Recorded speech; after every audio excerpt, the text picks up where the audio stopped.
गरियाबंद से इस वक्त की खबर आ रही है। चाचा की हत्या करने वाला भतीजा को गिरफ्तार कर लिया गया है। अंधे कत्ल की गुत्थी पुलिस ने सुलझाई है। चाचा को मारकर भतीजे ने जमीन में दफना दिया था। जादू टोना करवाने की आशंका में चाचा का हत्या किया गया था।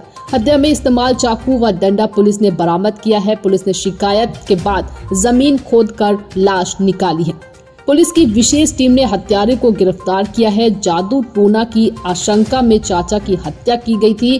गरियाबंद एडिशनल एसपी चंदेश ठाकुर पत्रकार वार्ता ले रहे हैं। गरियाबंद से इस वक्त की खबर आ रही है। चाचा की हत्या करने वाला भतीजा को गिरफ्तार कर लिया गया है। अंधे कत्ल की गुत्थी पुलिस ने सुलझाई है। चाचा को मारकर भतीजे ने जमीन में दफना दिया था। जादू टोना करवाने की आशंका में चाचा का हत्या किया गया था। हत्या में इस्तेमाल चाकू व डंडा पुलिस ने बरामद किया है। पुलिस ने शिकायत के बाद जमीन खोदकर लाश निकाली है।